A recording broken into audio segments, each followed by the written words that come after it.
दोस्तों इस वीडियो में हम बात करेंगे, अगर आप बिना सोचे समझे या बिना जानकारी प्राप्त किए किसी एजेंट के फोर्स करने पर आप बीमा करवा लेते हैं तो किस तरह से आपको भारी नुकसान का सामना करना पड़ सकता है। इसमें हम आपको बताएंगे बीमा एजेंट कब आपको टारगेट बनाते हैं और क्या क्या टेक्निक अपनाते हैं जिससे आप उनके हिसाब से हैक हो जाते हैं और बिना विचार किए उनके हिसाब का बीमा करवा लेते हैं। और यह भी बताएंगे किस तरह से आपको भारी नुकसान का सामना करना पड़ सकता है और किस तरह से इस नुकसान से बचा जा सकता है। दोस्तों एक बात मैं बता दूं, हर बीमा एजेंट की बात मैं नहीं कर रहा हूं, ईमानदार बीमा एजेंट भी हैं। मैं सिर्फ उन बीमा एजेंट की बात कर रहा हूं जो सिर्फ अपने स्वार्थ के लिए, अपने कमीशन के लिए एक सामान्य व्यक्ति को गलत तरीके का बीमा दे करके भारी नुकसान सहने पर मजबूर करते हैं। तो चलिए दोस्तों स्टार्ट करते हैं। सबसे पहले देखते हैं कि बीमा एजेंट कब आपको टारगेट करते हैं, यानी कब आपके ऊपर अटैक करते हैं। तो दोस्तों जैसे ही आप कोई जॉब पाते हैं या इसके अलावा कोई भी कारोबार या बिजनेस शुरू करते हैं, यानी किसी भी तरह से आपके हाथ में पैसे आने शुरू हो गए तो बीमा एजेंट आपसे व्यवहार बनाना शुरू कर देंगे।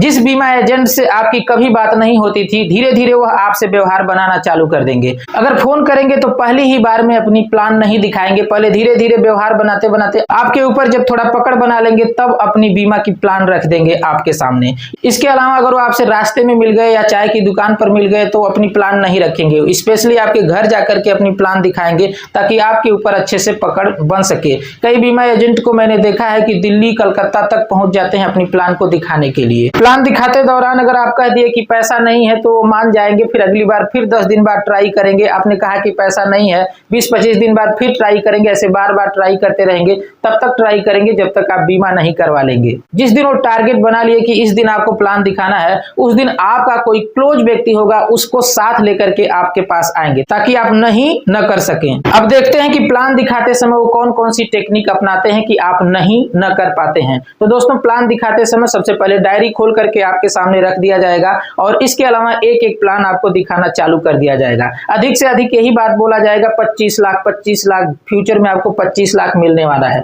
ये कहा जाएगा कि आपको 12 साल भर के छोड़ देना है और इसके बाद आपको 25 लाख मिलेगा 25 साल बाद। यह बात आपको बार बार दोहराई जाएगी। किस्त कितनी आएगी इसकी बात बार बार नहीं की जाएगी। इसके अलावा यह कहा जाता है कि आप आज जीवित हैं, हो सकता है कल को कुछ हो जाए तो आपके फिर परिवार का क्या होगा, आपको कोई पूछेगा नहीं, आपके नात बात आपको पूछने वाले नहीं है। इस तरह का भी प्रलोभन दिया जाता है। प्लान दिखाते समय कोई ना कोई रसीद आपके सामने जरूर लेकर के आएंगे जिसमें ऐसा रहेगा कि किसी व्यक्ति ने बीमा करवाया और उसका 2 ही 3 महीने बाद एक्सीडेंट हो गया और उसको 25 लाख रुपए मिला। ऐसा आपको दिखा करके प्रलोभन दिया जाएगा ताकि आप भी समझ सके कि आपका भी एक्सीडेंट हो सकता है और जल्द ही आपको 25 लाख मिलने वाला है। यदि आपने ये कह दिया कि अभी हमारे पास पैसा नहीं है, 1-2 महीने रुक जाइए, इसके बाद फिर हम बीमा करवाएंगे, यानी आप टालना चाह रहे हैं, तो इसके बाद आपको जवाब मिलेगा एजेंट की तरह से कि अगले महीने ही यह पॉलिसी समाप्त हो जाएगी और आपको भारी नुकसान हो जाएगा। इस पॉलिसी से कंपनी को भारी नुकसान हो रहा था, ग्राहकों को काफी फायदा है, इसलिए कंपनी अगले महीने यह प्लान बंद कर देगी और अगर आप इसी महीने यह बीमा करवा लेते हैं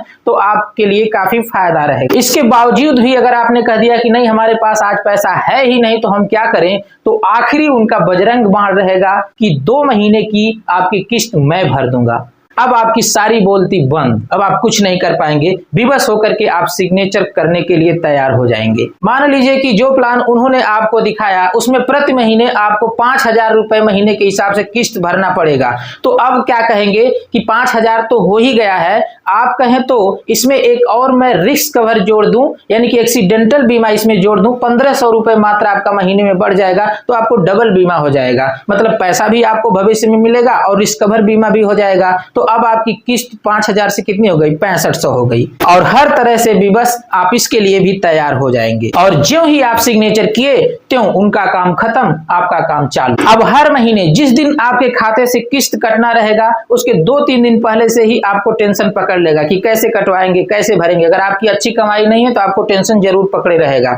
जो लोग किस्त भरते होंगे, चाहे किसी चीज का EMI भर रहे हो या कोई कर्ज की किस्त भर रहे हो या किसी भी तरह की किस्त भर रहे होंगे, तो वो मेरी बात को समझ गए होंगे कि किस्त आने से 2-3 दिन पहले ही कितना टेंशन हो जाता है। तो अब देखते हैं कि किस तरह से आपको भारी नुकसान का सामना करना पड़ सकता है। अगर आप जॉब के साथ साथ पढ़ाई कर रहे हैं तो इस बीमा की वजह से आपका पढ़ाई छूट सकती है, या इसके अलावा आपकी दवा छूट सकती है, आपके माँ बाप की दवा छूट सकती है, या इसके अलावा आपके बच्चों की पढ़ाई लिखाई छूट सकती है, क्योंकि आपके लिए सबसे जरूरी काम हो जाएगा यह सोच करके कि पिछले इतने महीनों से मैं भर रहा हूं, अगर 1 महीने छूट जाएगा तो फिर बीमा टूट सकता है। कभी कभी कर्ज लेकर के भी लोग बीमा भरते हैं, वो कर्ज पड़ा रहता है। अब कर्ज वाला भी मांगता रहेगा, इधर बीमा भी भरना पड़ेगा। तो अगर आपकी अच्छी खासी कमाई नहीं है तो इस तरह का बीमा नहीं करवाना चाहिए। इसमें कई आपके जरूरी काम छूट जा रहे हैं जो बीमा से भी जरूरी काम है। इसके अलावा सबसे बड़ा नुकसान क्या हो सकता है कि मान लीजिए आपने केवल एजेंट के कहने पर ही बीमा करवाया है, अपने हिसाब से कुछ विचार नहीं किया है, तो 2 महीने, 4 महीने, 5 महीने, 6 महीने ऐसे भरते भरते मान लीजिए कि ऐसा हो सकता है आपके पास एक्स्ट्रा पैसा नहीं है। अगर 2-3 महीने लगातार मान लीजिए कि तबीयत खराब हो जाए या इसके अलावा कोई अन्य पैसा की जरूरत पड़ गई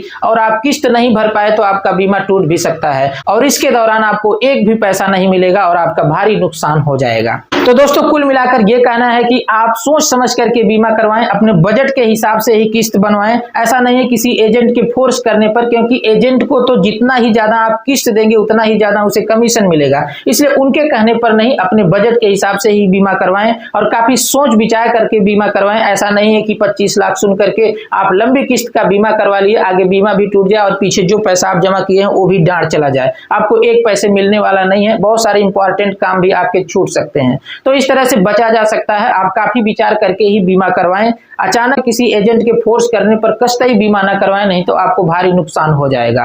तो दोस्तों इस प्रकार से आप समझ गए किस तरह से आपको टारगेट बनाकर अपने फायदे के लिए आपका भारी नुकसान करवाया जाता है। बाकी दोस्तों नेक्स्ट वीडियो में मैं खुद के साथ घटी हुई एक घटना का जिक्र करूंगा और बताऊंगा कि किस तरह से एक चालाक बीमा एजेंट ने मेरा खुद का बीमा करके काफी नुकसान करवाया है। दोस्तों अगर ये वीडियो आप फेसबुक पर देख रहे हैं तो पेज को लाइक व फॉलो कर दीजिए और अगर यूट्यूब पर देख रहे हैं तो चैनल को सब्सक्राइब कर लीजिए। मिलते हैं नेक्स्ट वीडियो में, तब तक के लिए जय हिंद, वंदे मातरम।